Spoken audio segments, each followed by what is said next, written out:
হাতের নিশানা তো জানিস, এক ঢিলে ব্যাটার মাথা ফাটিয়ে ফেলবো। চল যাই। ওরা রায়দের বাগানের দিকে যাচ্ছে। এমন সময় দেখতে পেল অনেক লোকজন গ্রাম ছেড়ে পালাচ্ছে। তাদের মধ্যে বেশিরভাগই অচেনা। এদের মধ্যে ওদের স্কুলের হেড স্যারকে ওরা দেখতে পায়। সে তার পরিবার নিয়ে কোথাও যেন যাচ্ছে। এই দেখ দেখ, এত লোকজন কোথা থেকে আসে, কোথায় বা যায়? তুমি জানো না দাদা, ঢাকায় তো মিলিটারি নেমেছে, সব মানুষ মেরে ফেলছে। যাকে পায় তাকেই নাকি গুলি করে মারে ওই মিলিটারিরা। এই তুই জানলি কিভাবে? তোর কি জিনে কয়ে গেছে? আমরা তো জানলাম না। ছোট মামা ঢাকা থেকে চলে এসেছে কাল রাতে। মাকে বলছিল তাদের ইউনিভার্সিটিতে নাকি সব ছাত্র, স্যার, পিয়ন, সুইপার সবাইকে গুলি করে মেরেছে মিলিটারিরা। যারা কোনো রকম বেঁচে গেছে তারা পালিয়ে আসে ঢাকা থেকে। ঠিক আছে, আর ওই লোকদের জিজ্ঞেস করি। এই যে ভাই, আপনারা কারা? কোথা থেকে আসছেন? কোথায় যান আপনারা? কি হয়েছে? ওই দেখ দেখ, আমাগো হেড স্যার। আসসালামু আলাইকুম স্যার। স্যার, ময়নাকুটিরা কোথায় যান? আরে তোরা এখানে কি করছিস? যা যা বাড়ি যা। ঢাকায় তো মিলিটারি নেমেছে, যাকে পাচ্ছে তাকেই গুলি করে মারছে। আমাদের সাভারে ওরা চলে আসছে, ওদের মামা বাড়ি দিয়ে আসি। তারপর কি স্যার? আমাদের বড়দের ওরা গুলি করে মারবে, শিশুদের বেয়নেট দিয়ে খুঁচিয়ে খুঁচিয়ে মারবে। আমরা কি বসে বসে ওদের হাতে পড়বো নাকি? যা যা বাড়ি যা। বাদল, তোর ছোট মামাকে বলিস ফিরেই তার সাথে দেখা করবো। চল, বিষয়টা ভালো করে জানতে হবে। ছোট মামার কাছে যাই, চল। আমরা বাড়ি যাই। কি জানলি আমাদের জানাস? আচ্ছা। বাদলদের বাড়ি স্কুল ঘরের কাছে বলে মিলিটারিরা স্কুলে উঠে প্রথমে ওদের বাড়ি আগুন লাগিয়ে দেয়। বাদলের বাবা বাধা দিতে এলে তাকে এবং বাদলের মাকে মেরে ফেলে। বাদলের মামা বাইরে ছিল বলে সে বেঁচে যায়।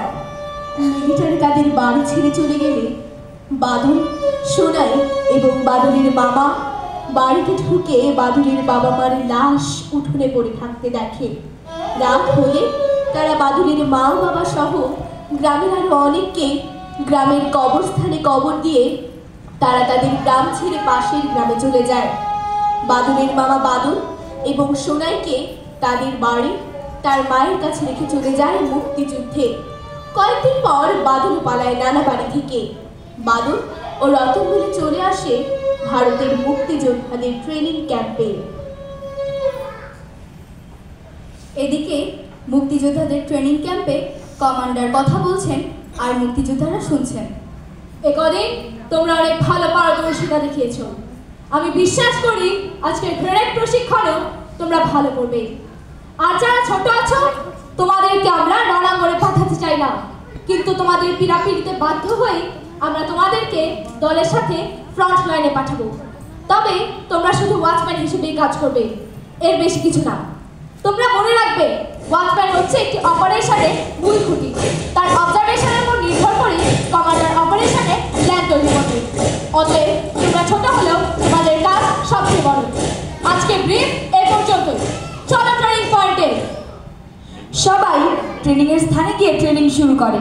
ট্রেনিং পয়েন্টে মুক্তিযোদ্ধারা গ্রেনেড ছোড়ার প্রশিক্ষণ নিচ্ছে, কিন্তু কেউই আশানুরূপ সাফল্য দেখাতে পারছে না। সঠিক পয়েন্টে গ্রেনেড ফেলতে পারছে না। বাদল হাবিলদারের পাশে দাঁড়িয়ে দেখছিল আর উসখুস করছিল।